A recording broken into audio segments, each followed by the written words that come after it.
What was the motivation behind this report? What was the methodology, and what's the general flow and the structure of the report? Yeah. First of all, thank you everyone for joining in. I know it's a peak time in Bangalore and there's a lot of traffic, but you made it. So thanks for that.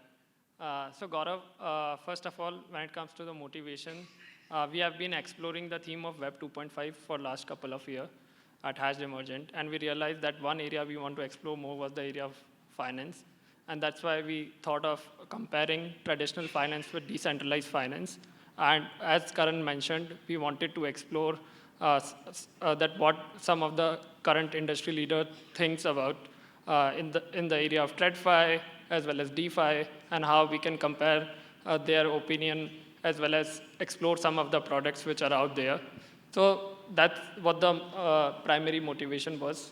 When it comes to the methodology, the idea is to just explore and do primary research as we have explored a lot of projects in the DeFi world and tried it firsthand to learn what's there at the ground level. And we also wanted to see that what are the case studies in the past which has happened from which we can learn from and can implement in the DeFi world. So the key thing was how can we learn from the TradFi and what is there in the DeFi world which we can offer to them so that we all together can make the world of finance more inclusive and we can grow together. So that's the methodology is. And lastly, coming to the report is divided into 3 sections. The first is about saving, which we have been doing from thousands of years, but how that, what kind of innovation is happening in that particular sector with regard to areas like stablecoins, and we have also explored some of the key themes around real-world assets and how we can explore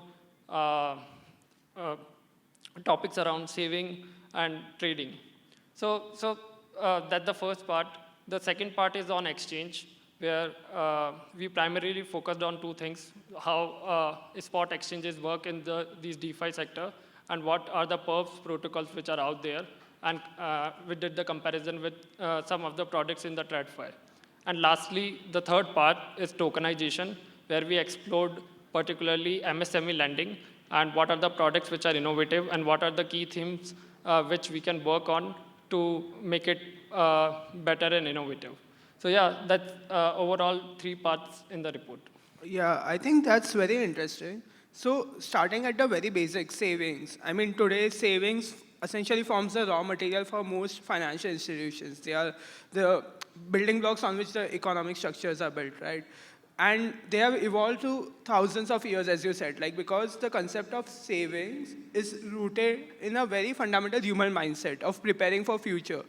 And now, today's savings, as I understand it, perform 2 functions. One is store of value, other is medium of exchange. And to this, and right from the gold coins to paper notes to stable coins today, there has been massive amount of changes. So what were some of the interesting facts which you uncovered during your research into stable coins? Yeah. So one key thing about saving is that people think that these stable coins which are there in DeFi are mostly used for trading, and there are very limited use cases apart from that. But we realized while doing our research is that there are a lot of new use cases which are coming up, and if we can unlock the potential which is there in the TradFi world, we can explore those new use cases. So one interesting case study was when we were finding the trading turnover of some of the stable coins which are out there, especially USDC, which started in 2019. And one thing we realized that in 2019, the turnover was around 5.65 multiple of every dollar which is out there. Comparison to that, if you compare it with 2022, that is around 0.65 multiple. So that shows that we are making these stable coins less volatile, and we are actually moving forward from just trading to other use cases.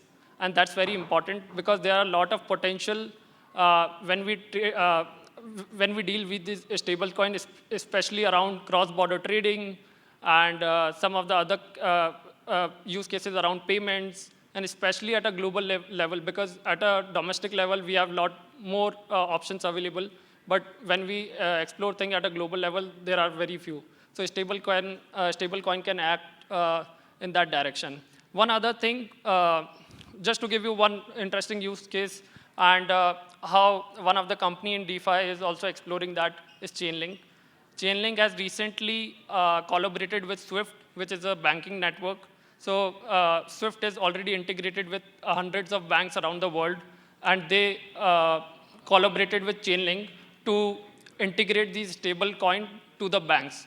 Now, what will happen if once you will make the bridge between these two ecosystems, the traditional banking world and DeFi world, you can explore the other use cases like real-world tokenization, which will unlock a lot of potential. So these types of things are started happening and will definitely going to unlock a lot of potential. That's interesting. So moving on to the second section, which is trading. Now, I think this is one area where pretty much everyone has agreed upon, and I think our following panelists will also be briefly speaking about, is how trading has evolved. And the idea behind trading is once again very simple, of optimizing your wants and what is available in the market. To this end, we have had exchanges like, once again, we started from the very basic way back in 17th century to today, where you have exchanges like CME absolutely dominating the market.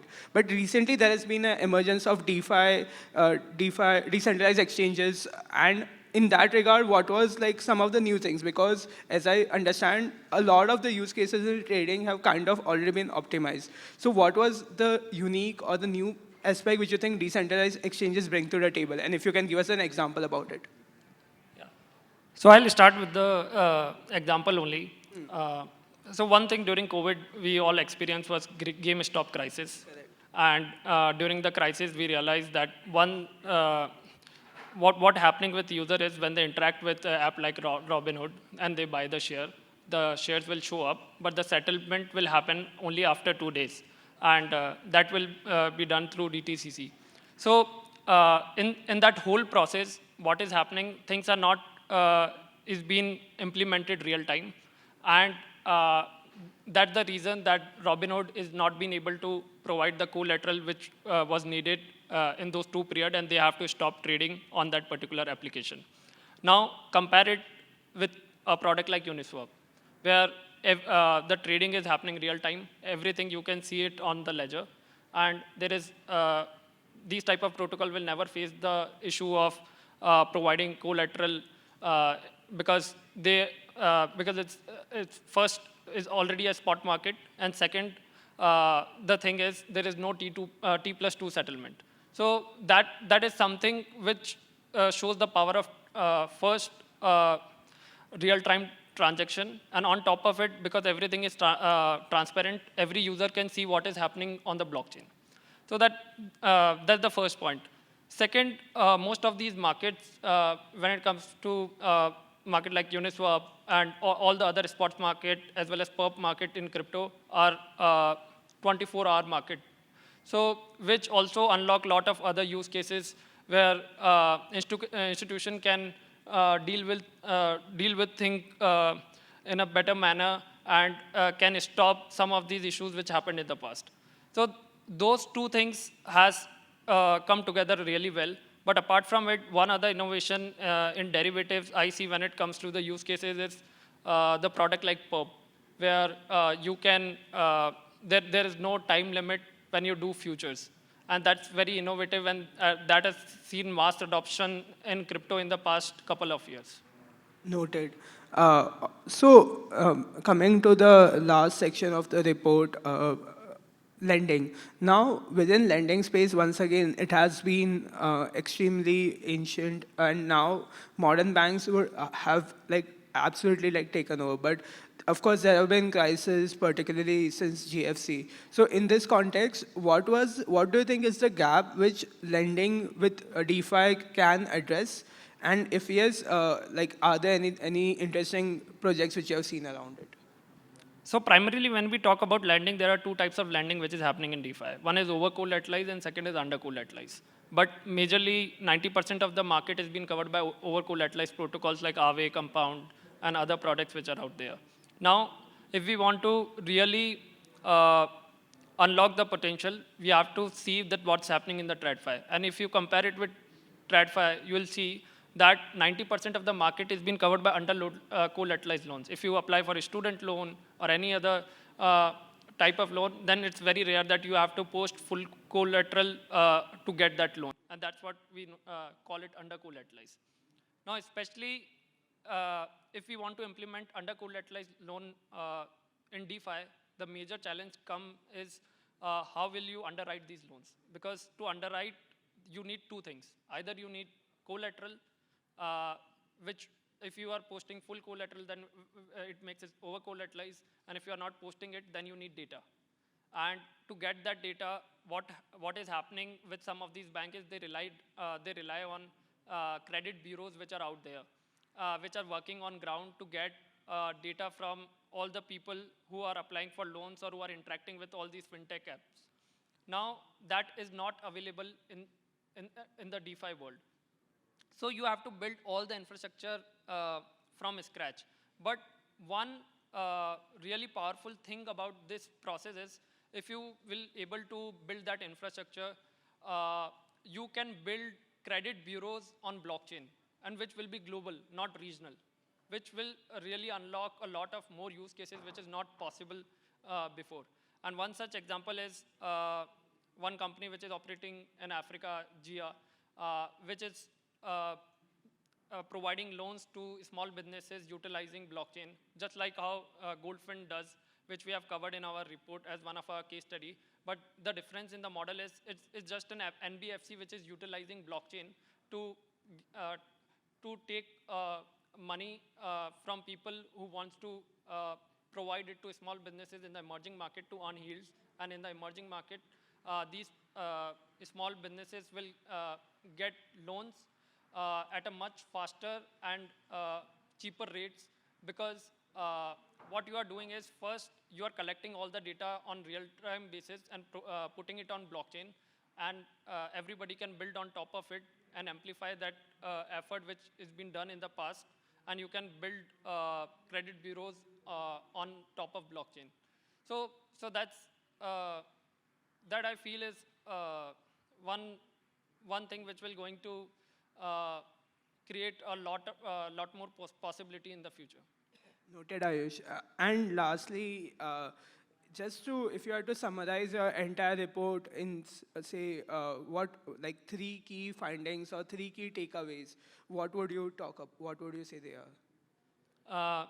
So overall, the purpose of the report was to compare TradFi with DeFi world and to see that what we can learn from already past case studies in the TradFi world and what DeFi can offer to TradFi. But overall, I feel that in the future, there will be a lot more collaboration between these two ecosystems. And when that will happen, it will going to unlock many things.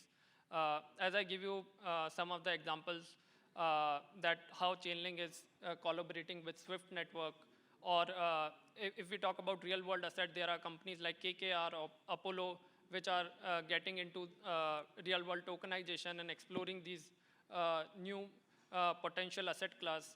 Apart from it, just to give you a recent example, like how these big institutions like BlackRock are applying for ETF, that shows that a lot more legitimacy will be given to these digital assets, and people will going to explore more because of this collaboration between these two worlds. So that's how I want to summarize it, that more or less we are going towards a Web 2.5 world where there will be a lot more potential for collaboration and to unlock broader use cases. Noted, Ayush. Thank you. Lastly, I would like to invite Karan for the official launch of the report. As he already mentioned, we'll be sending out the very first report to the attendees of IBW, and we look forward to any feedback, any suggestions for our future iterations as well, or even contributors or collaborators. Thank you very much. Yes. Let's give them a huge round of applause, ladies and gentlemen. Thank you, Ayush, Gaurav, and Karan. Congratulations on the launch of this report.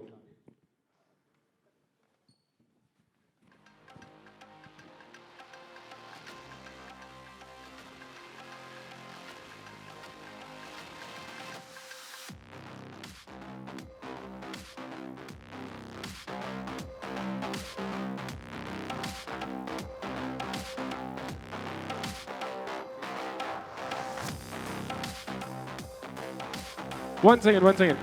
Can I request you guys to be on stage for 2 more minutes? Really wanna, because this was really a collaborative effort between DYDX and Hashed Emergent, right? So we saw the beauty of the report and the depth in which you guys have gone. Karan, if I can request you to maybe talk about the whole collaborative process, right? Because I think that will be really amazing for the audience to learn from, because these collaborative approaches in producing reports like this is proving really stellar in the current scenario. So what was the approach that you followed, and how did the whole collaboration come along? Yeah, sure. So I think this has started a few months ago. We met at Hashed House, and we were discussing, like, these guys were evaluating different organizations in the DeFi. They were doing their own analysis on how DeFi is evolving, how, like, it is comparing to, let's say, some of the financial tools and applications that we are used to. And at DYDX, of course, like, we always look at the ecosystem. We are trying to understand as well, like, what is relevant for DYDX, what is going to be the next thing in the decentralized financial world that would be relevant for us. So I think the discussion has started from there, and we decided, why don't we do a research like this, which would be very impactful, because there are a lot of institutions, there are a lot of traditional financial organizations that want to get into this DeFi space. They don't maybe have the right they don't have the right channel. Where should they start? They don't have the right information. Who should they be talking to? So the idea is this report will give kind of a explainer, a very high-level introduction to people who want to get into DeFi, and a very in-depth sort of analysis for people who want to actually venture and grow and get the most value out of decentralized finance. Awesome. Thank you so much, Karan. Ayush, would you like to add something, both of you? Would you like to add anything to what Karan said about the whole collaborative process? Yeah, as Karan mentioned, that the idea was to give a high-level introduction to both the players which are operating in TradFi and DeFi. And one key thing we learned was that there are a lot more things which are happening at the same time in both the ecosystems, and we can learn a lot from each other. And that's where we got to know when we got the chance to talk to some of the leaders in both the ecosystem. And that's one thing. And the other part is that when we have covered some of these case studies, you can actually see and compare these different types of products which are currently in market, and see that how everything is coming together, where we are moving into the world of AI, blockchain, and how everything is coming together when it comes to what will be the next digital money, and how we can interact in the Internet 2.0. Yeah, Please, I Gaurav. will keep it very short. I think beyond what Karan and Ayush said, another interesting, and this is more of a personal view, but over here, if you see, there were two brands which came together. One was DYDX Foundation, and other were us. And I feel, apart from the core primary research which is available in the market, the fact that we had two large networks to leverage and reach out to people. Because I personally like to think that within us two entities, we were able to reach out with a lot of folks who are actively involved in the ecosystem, get their insights. And I think that was my personal takeaway, that, I mean, Twitter reports, I mean, of course, it's another report as well. But what we wanted to do different, or what we wanted to change, was we wanted to get on-ground knowledge. And that is where we feel that was also a primary reason behind this collaboration, where we felt that if both of us leverage our networks together, then we could reach a large more audience, large more folks who could speak with us and ultimately share their insights out in the world. So personally, for me, that was like one of the the best experiences in this report so far. Pretty interesting. As I say, your network is your net worth, right? Thank you so much, Karan, Ayush, Gaurav, for this amazing report. Thank you.